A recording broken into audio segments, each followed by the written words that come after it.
pinawi mo sa mga tauhan mo na hindi shoot to kill si Rafael. Willing naman po siyang magbago. Tumiwalag na si Rafael kapag Tinanong ni Danica si Moises kung hindi talaga niya pwedeng puntahan ang papa niya.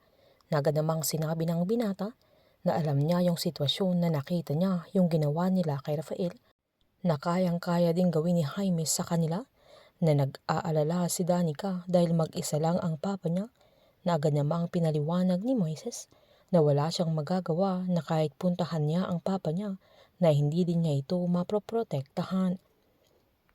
Halatang galit naman si Jaime nang lapitan ni Divine para bigyan ng kape, na agad niyang sinabi na mas kailangan niya ng mas matapang kesa sa kaping binibigay niya, sabay kumuha to ng alak.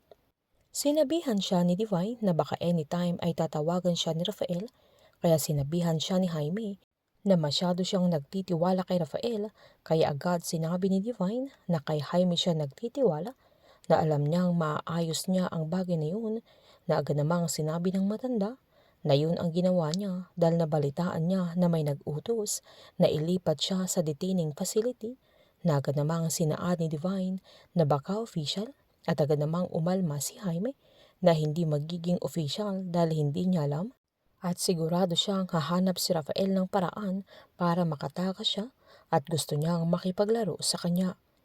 Sinabihan naman ni Divine na hindi na laro ang nangyayari dahil may mga namamatay na agad namang sinumbat ni Jaime na si Rafael ang magbabayad sa mga namatay dahil sa ginawa niyang pagtakas. Tinawagan naman ni Moises si Professor Elmer para magpasalamat, sabay tinanong niya kung ligtas sila doon, na agad namang sinabi ni Professor Elmer na brad niya si Dr. Jacob, kaya wala silang dapat ipag-alala.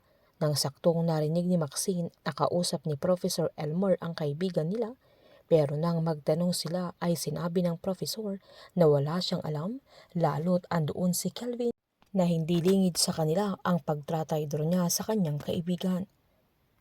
Pinaalalahanan pa ni Moises si Danica na hindi niya kailangang mag-alala sa papa niya dahil sigurado siyang mas gusto ni Eleazar na sila ang magkakasama. Masaya naman si Dr. Jacob dahil ligtas na si Rafael, na sinabihan niya sila Moises na hayaan muna nilang makapagpahinga. Sabay sinaad niyang may mga gamit siya sa bahay niya na pwede nilang magamit, na agad namang nagpasalamat si Moises.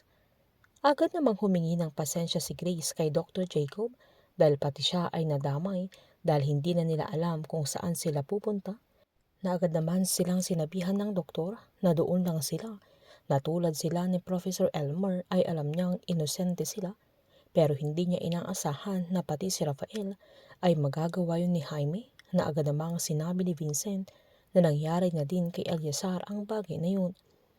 Sa pag-uusap naman nila Diego at Mercedes sa telepono ay narinig ni Aling Nadia na agad siyang nagtago sa kortina, lalo't hindi siya naniniwala na nagbago na ang asawa niya.